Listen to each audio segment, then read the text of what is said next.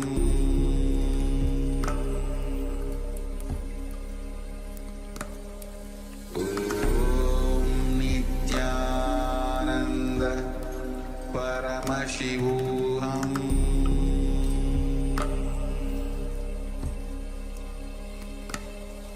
Om Nithyananda Paramashivoham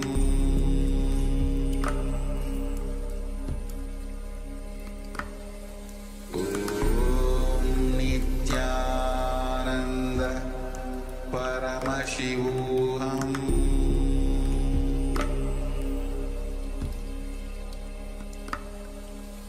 Om Nithyananda Paramashivoham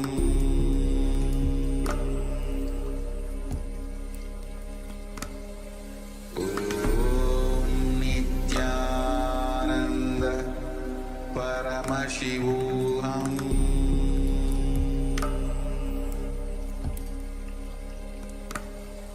Om Nithyananda Paramashivoham Om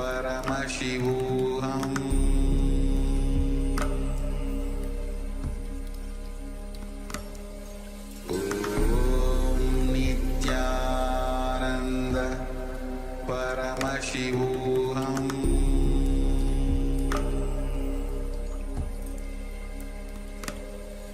Om Nithyananda Paramashivoham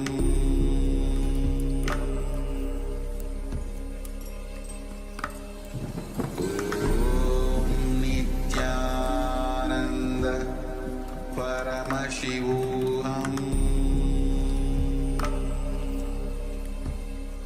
Paramashivoham Om Nithyananda Paramashivoham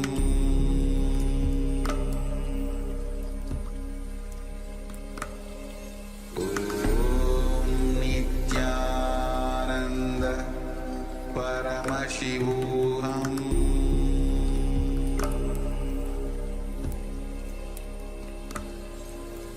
Om Nithyananda Paramashivoham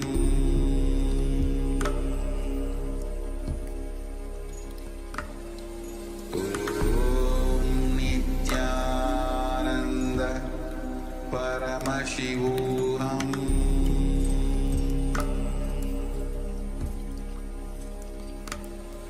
Om Nithyananda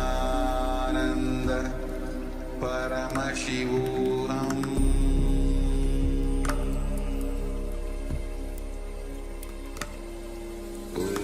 Om Nithyananda Paramashivoham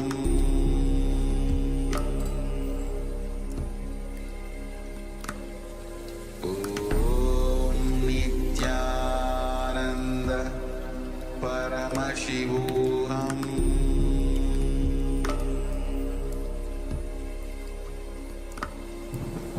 Om Nithyananda Paramashivoham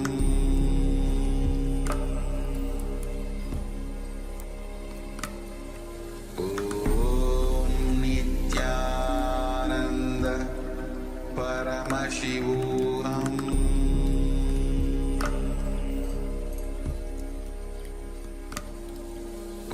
Om Nithyananda Paramashivoham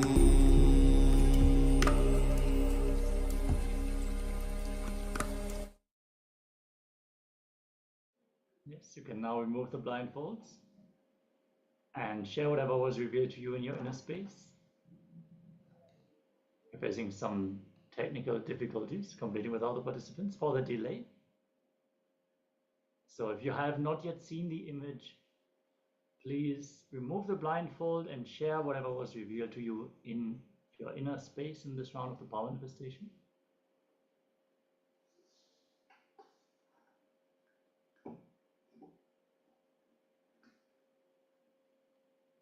I'm going to give a few moments just to type down and share the results of this power manifestation.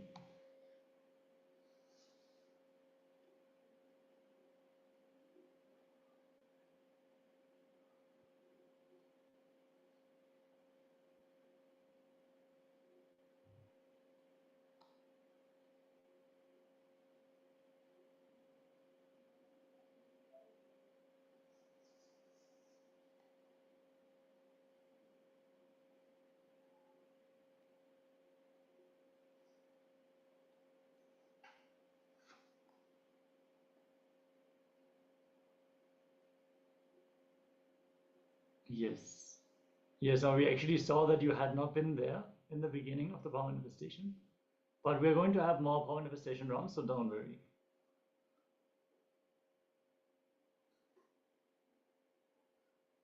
All right. Also inviting all the YouTube viewers to share their experience of the power manifestation, and let us now reveal what was the image that we had projected on screen.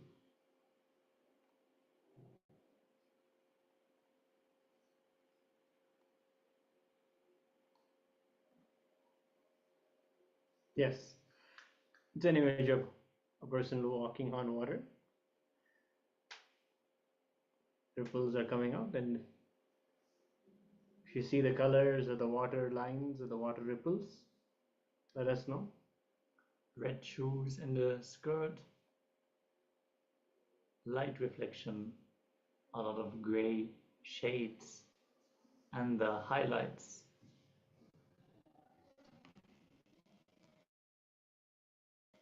Even circles are present in this picture. So if there is anything like what was revealed to you here in the space, do let us know.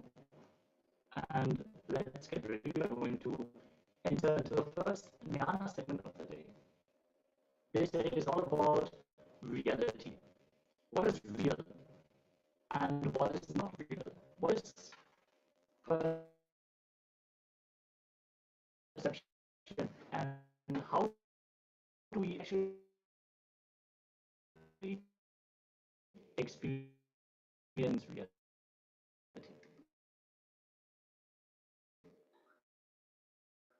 So in this first jnana, we're going to learn about enlightened reality. How does enlightened reality look like? Let us listen to Swamiji as he is giving us these deeper understandings directly. Seeing all the participants to be in a space of deep restful awareness and deep listening as we are going to receive these truths from Swamiji.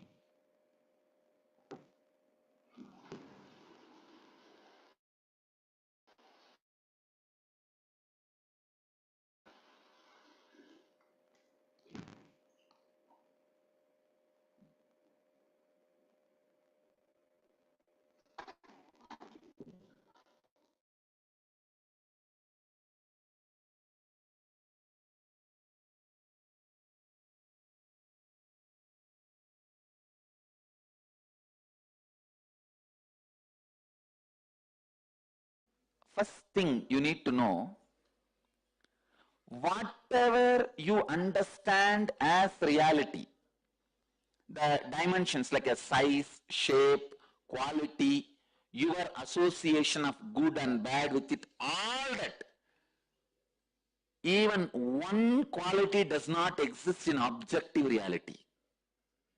Please understand. If you think this is wall, this is not wall. Whatever you understand, why this wall, what this wall does, how it looks, what it is, who built, is it good for me, bad for me, all concepts you have about the wall is not there actually on the wall. So in a way I can say there is no such thing as objective reality and there is something called objective reality.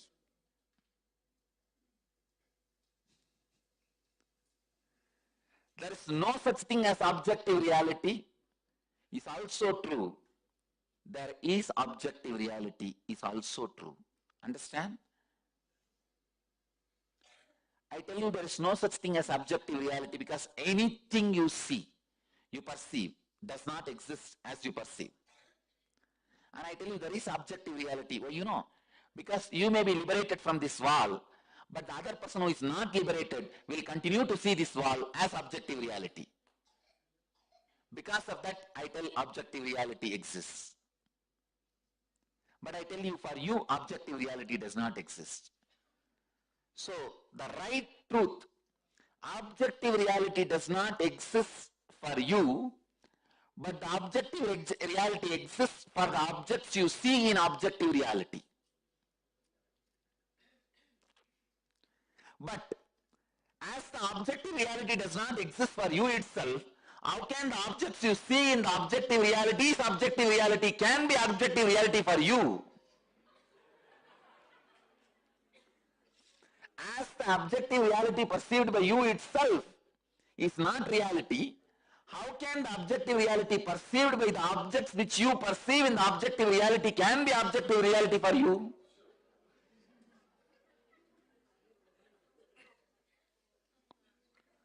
Listen to the statement again. As the objective reality which you perceive itself is not an objective reality for you, then how can the objects you perceive in the objective reality can have the objective reality which you perceive as the objective reality, which is not an objective reality?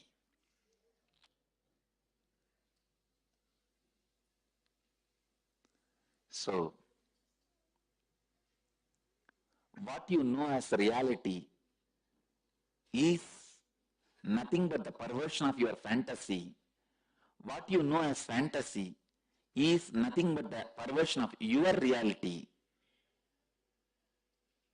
When you go beyond what you know as reality and fantasy, you see eN-Reality, which is eN-Reality.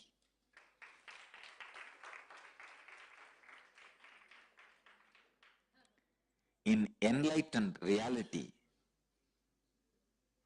there is no space for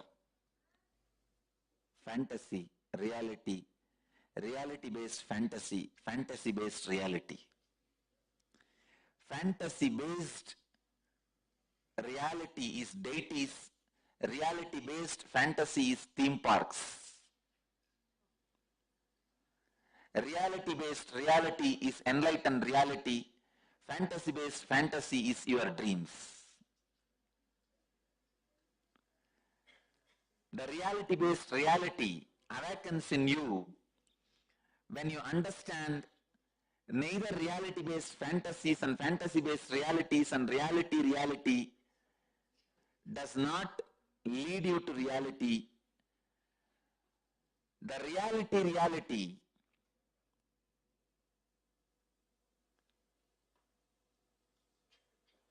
fantasy reality, reality fantasy is all finally your reality fantasy leading you from fantasy reality to reality fantasy. Finally, only when you drop everything, the reality expresses itself beyond reality.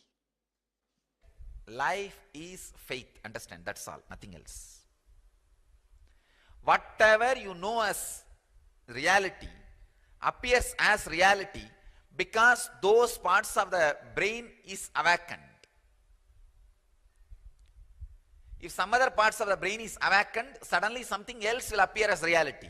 That's what is happening in the dream. In the dream, different parts of your brain is awakened, your brain enters into different chemistry, suddenly you see a different reality. Siddhas have mastered the science of putting your brain into the ultimate chemistry, which we call alchemy, rasavada. Ultimate chemistry, ultimate alchemy.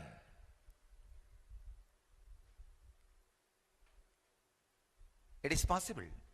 just putting your brain into a different chemistry. Suddenly you see the ultimate reality. Understand, when you understand the fear and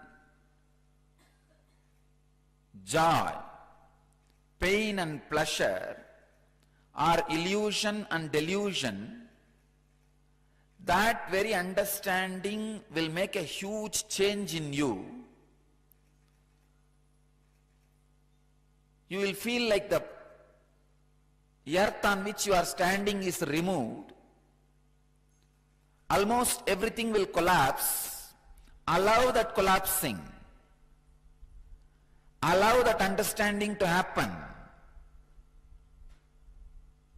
See that the whole thing tumbles down. Whatever you build as your identity suddenly will change. All your strategy planning for your future will suddenly change. All the logic with which you build your life will completely be shaken. Allow that. Do not have the fear. Then what is reality? Allow this tumbling to happen. Allow this shaking to happen. By understanding that our courage, our fear, our greed, our pains and our pleasure all are illusion and delusion. Many times life actually tests you. Life actually wants to test your stability, your understanding, your strength. But in a very foolish way, you respond and react and create whole thing as a mess. Please understand. Many times, life really tests you. Do you stand this fear, which is delusion? Do you stand this greed, which is illusion? Or are you going to react in a foolish way and create bigger problems, bigger mess?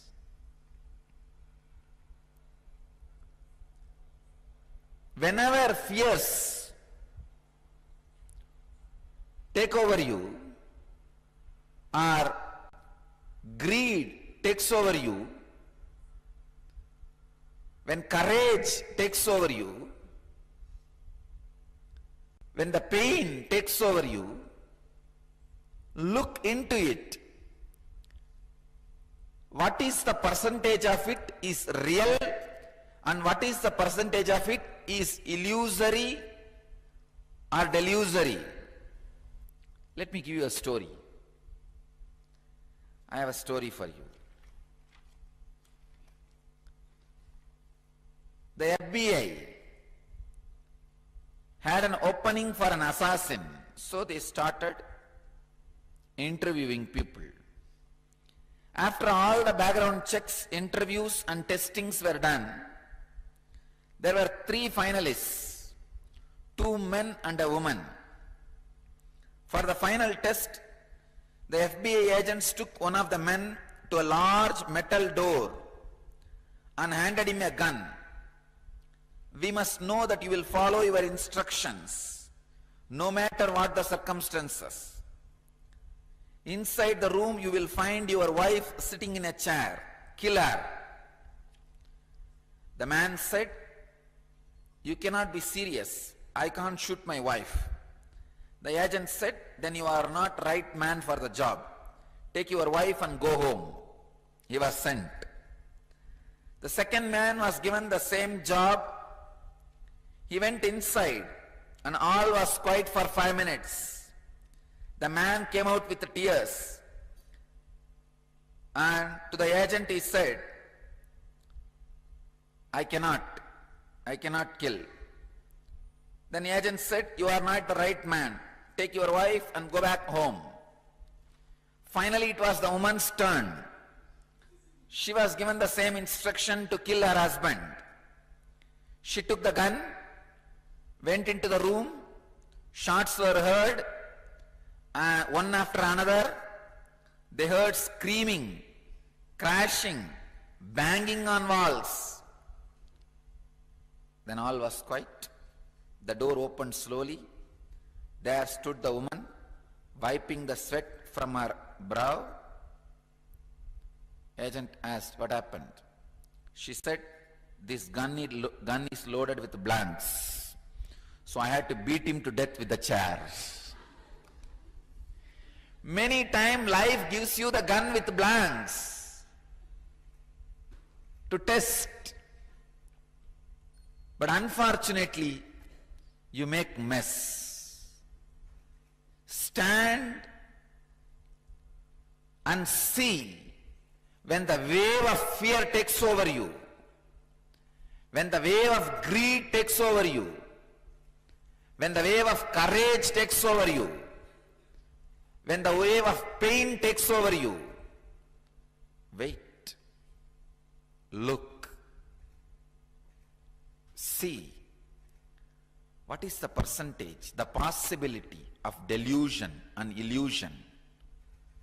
What is the possibility of the real incidents which may not happen? And how this fear is going to impact your ability to handle the real incident if it happens.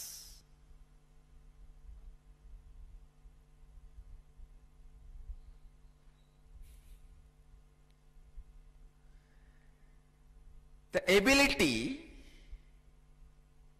to face, the ability to look, the ability to see. Please understand.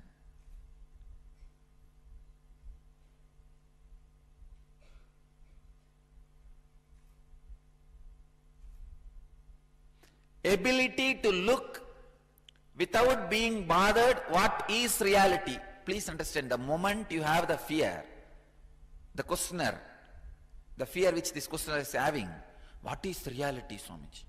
Means you don't want to let go these delusions and illusions. Don't bother. Let go. Let go. What is reality will flower in you. Allow that flowering. Now don't bother. Now don't worry too much about it. Allow the delusions and illusions to be removed from your inner space. You will see the real incidents, which is reality, will never hurt you.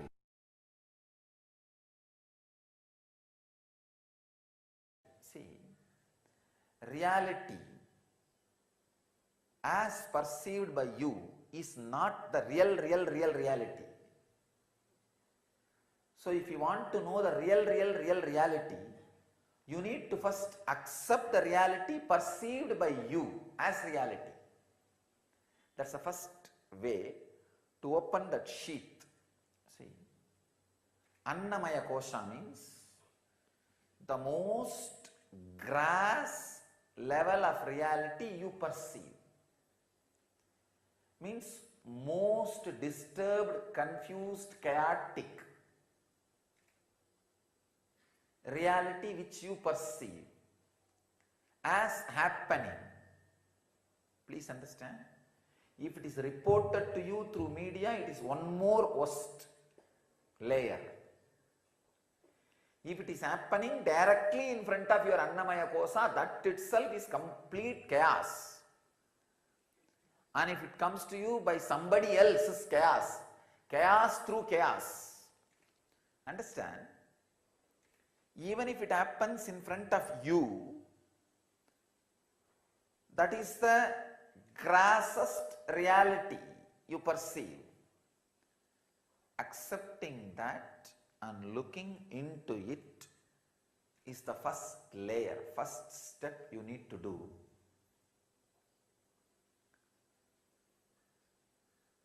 To experience the reality,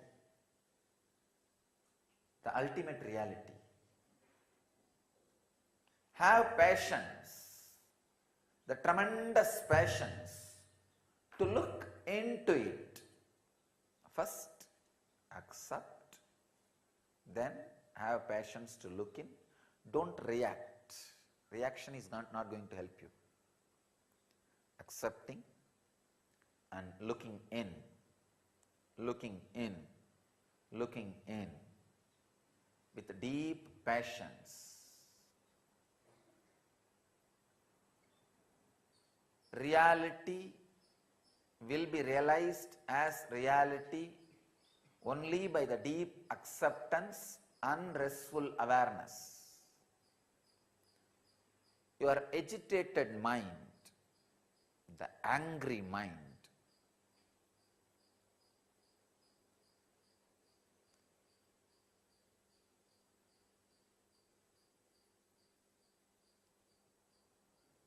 which goes on fighting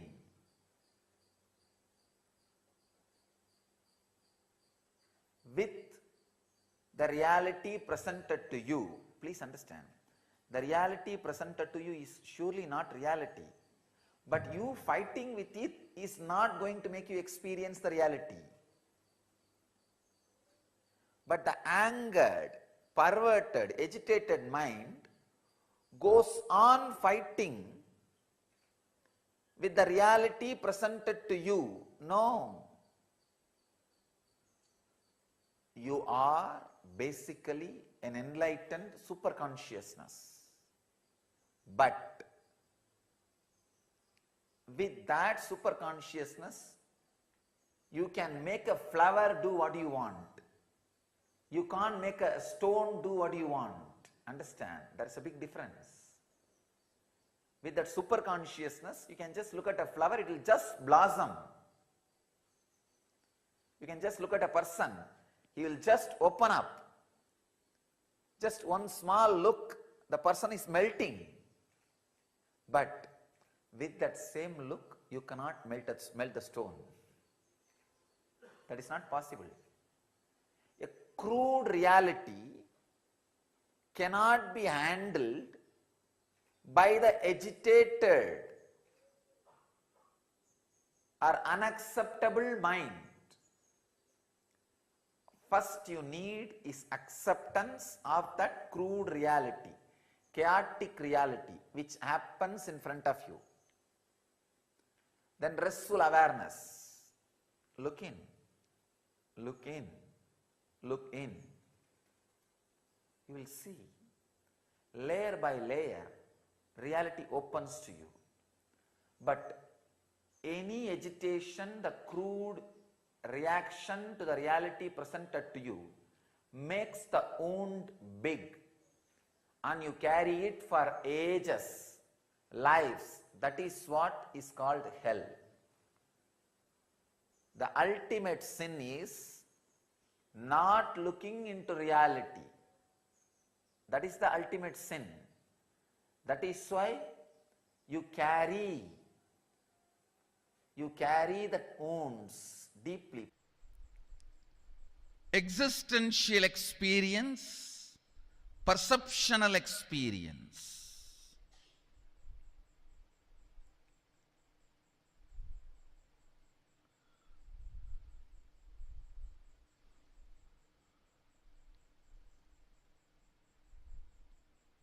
Most of your questions, what I see in the dream does not stay, what I see in the waking state stays. Listen carefully. This question you are carrying,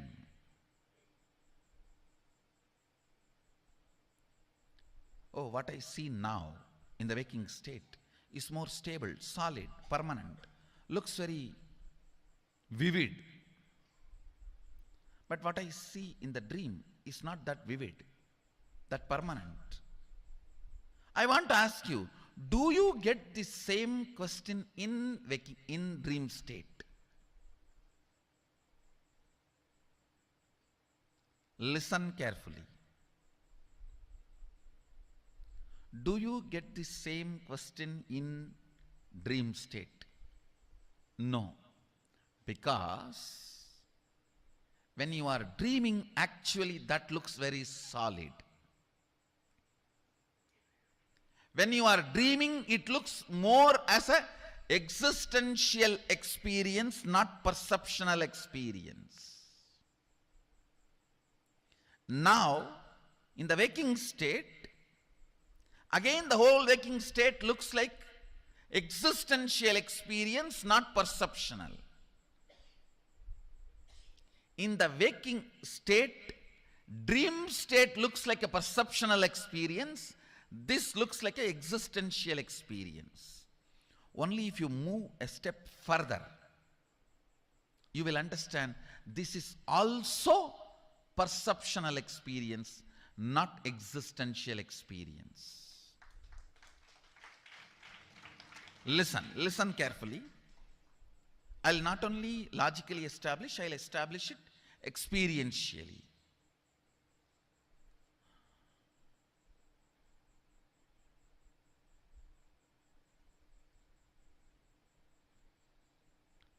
If you just internalize this thought current, you will experientially experience how all these are modifications of your own Atman, self.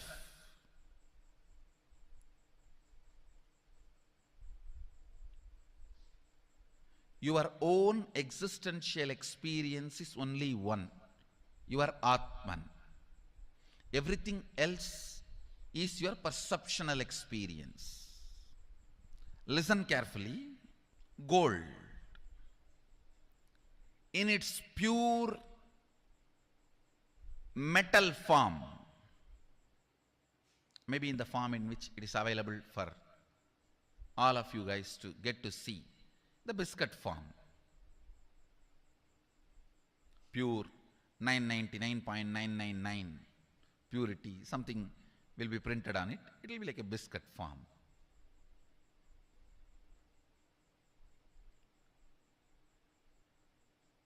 That is the existential reality, existential experience. Everything made out of it, whether it is a crown or the earrings or the chain or the udyanam or the ring, everything made out of it is a perceptual reality, not existential reality. Your Atman in its pure space is only the existential reality.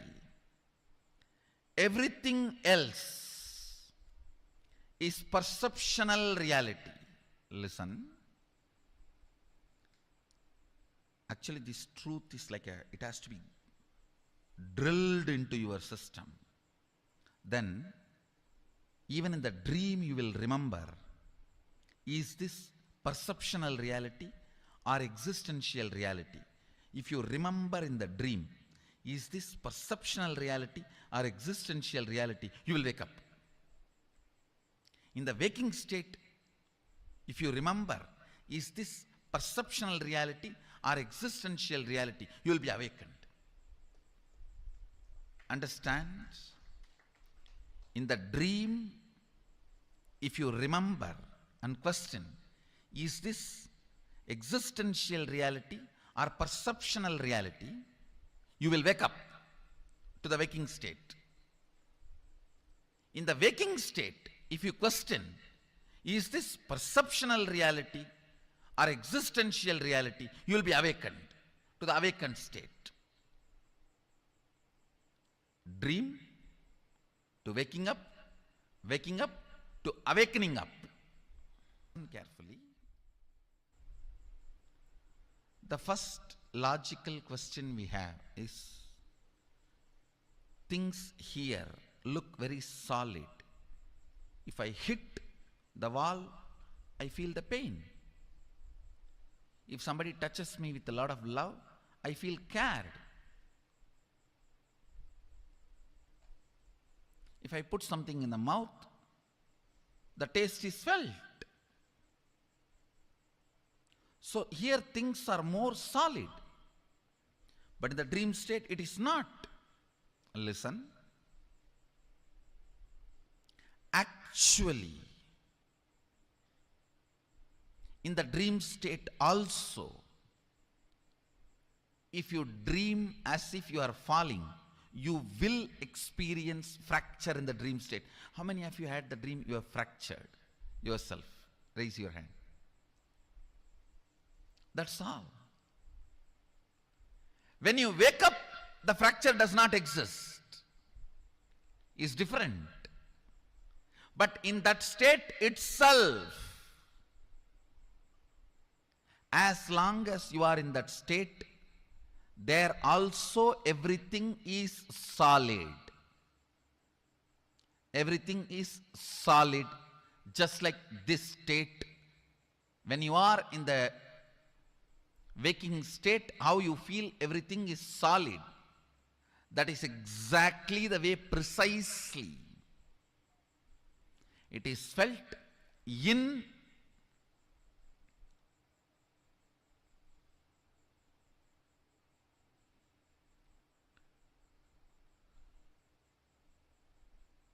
dream state also. The next question we will all be having is, oh, in the waking state I can see I am almost living 100 years. Every time, when I am 40, when I am 50, when I am 60, when I am 80, when I am 90, it is all same.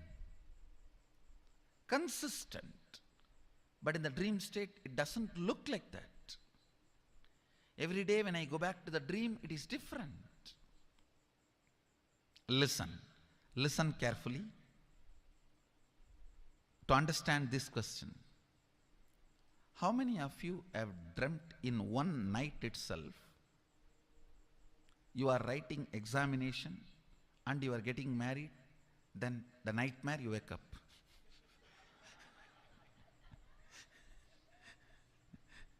No. How many of you have experienced in the one night dream itself few years? Raise your hand. Then, in that few years, have you felt inconsistency? No.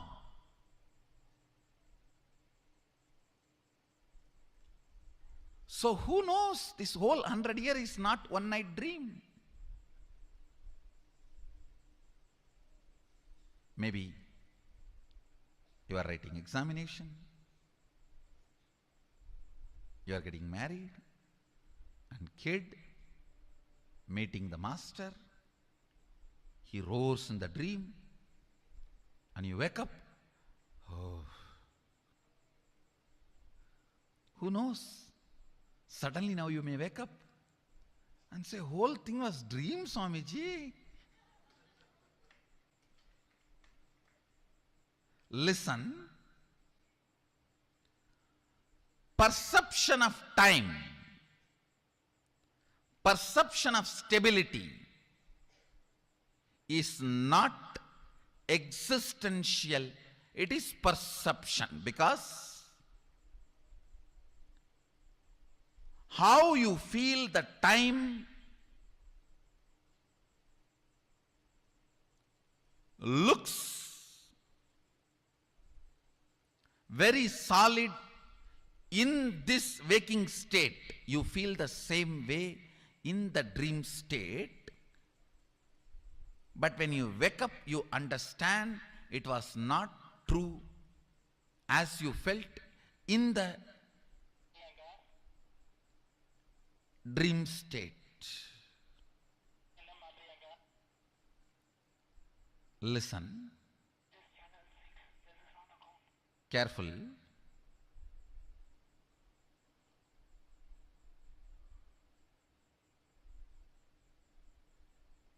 when you are out of the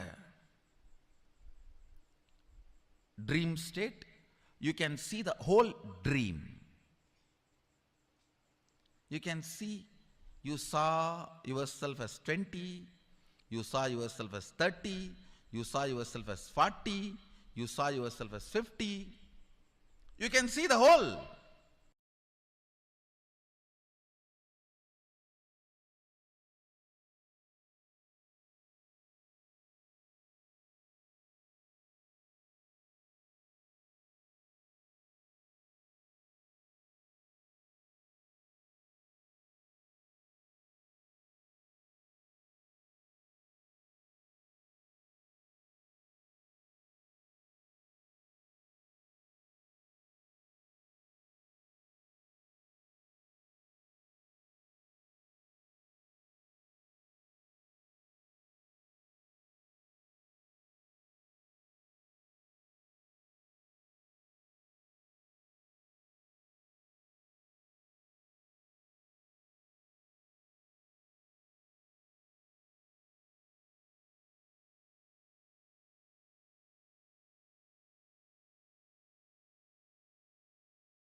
Yes, now we have seen how Swamiji shares about our perceptions and how they affect the way we perceive and understand the world around us, affecting the way we experience reality as it is.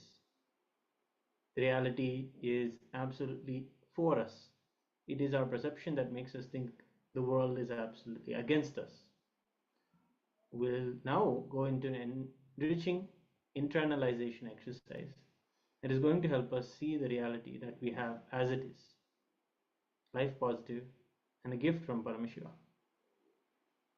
It is these particular sessions that really help us understand how much we've put ourselves into delusion and how much Swamiji is here also to liberate us from our delusions.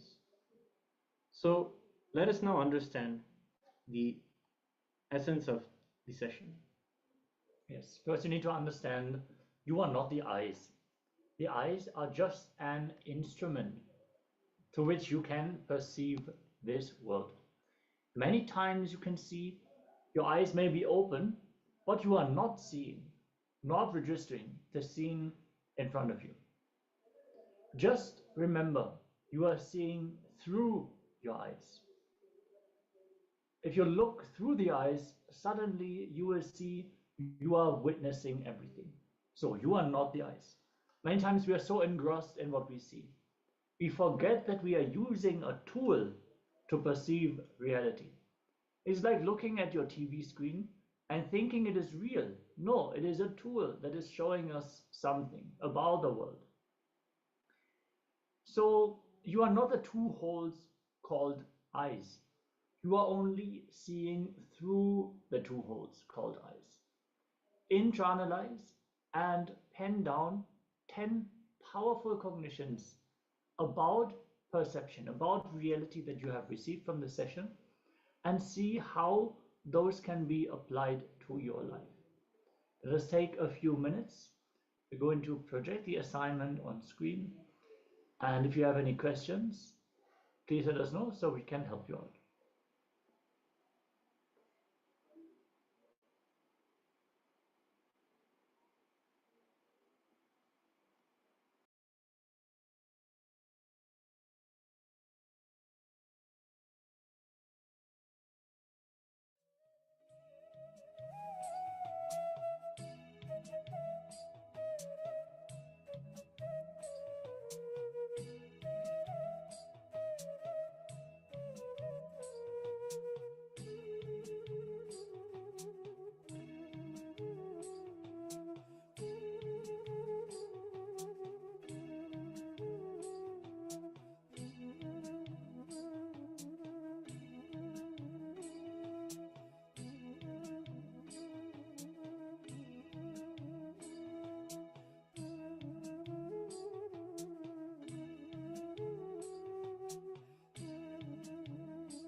Yes.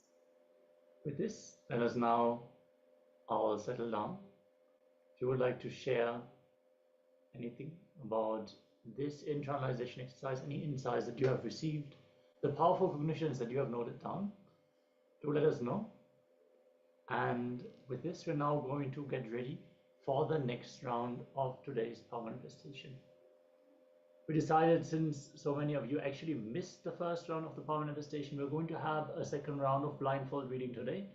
So get your blindfolds ready and settle down, be seated with your head, neck and spine in a straight line, and make sure your eyes are completely tied.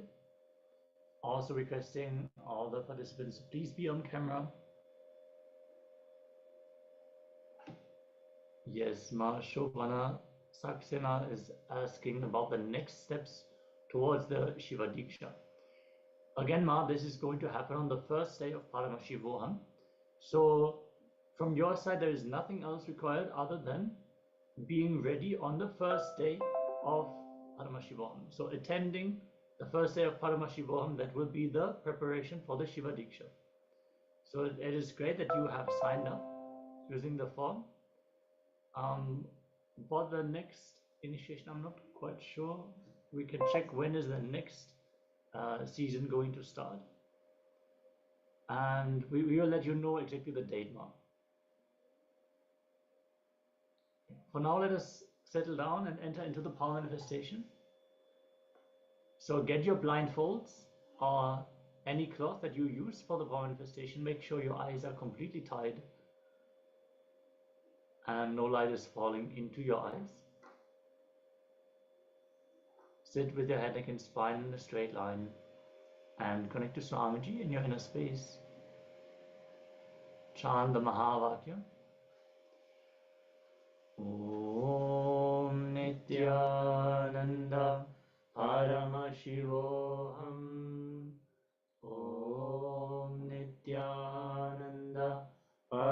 Paramashivoham Om Nithyananda Paramashivoham.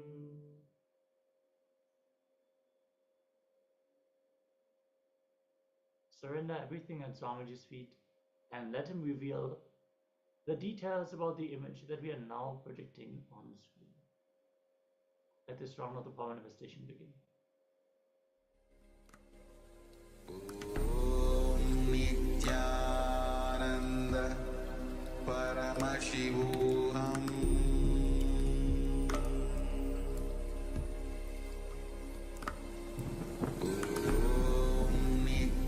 Nithyananda Paramashivoham Nithyananda Paramashivoham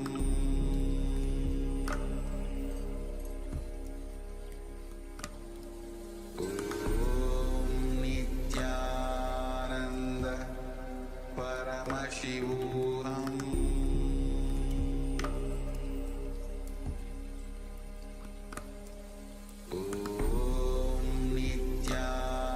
Nithyananda Paramashivoham Nithyananda Paramashivoham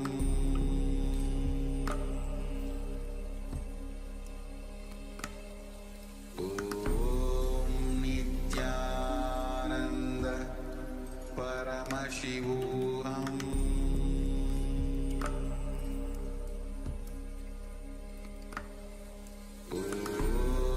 Nithyananda Paramashivoham Nithyananda Paramashivoham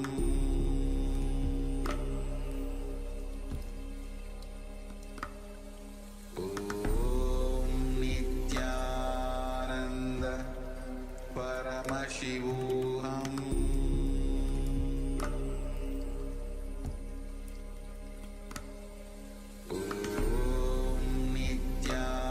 Nithyananda Paramashivoham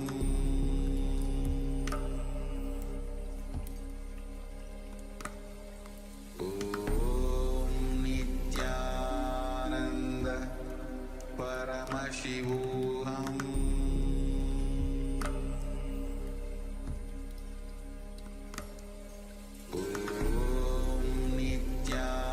Nithyananda Paramashivoham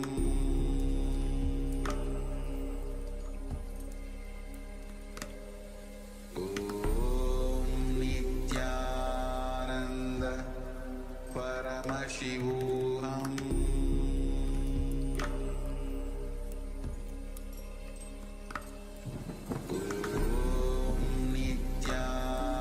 Nithyananda Paramashivoham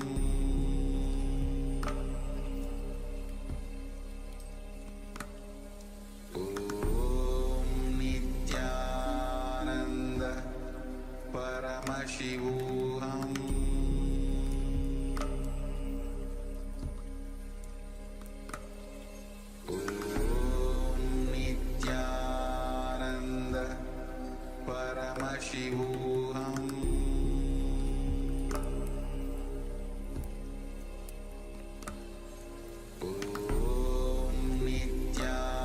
Nithyananda Paramashivoham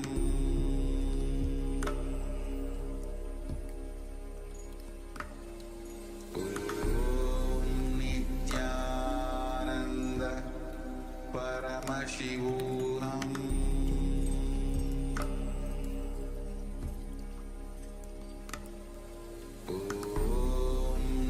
Nithyananda Paramashivoham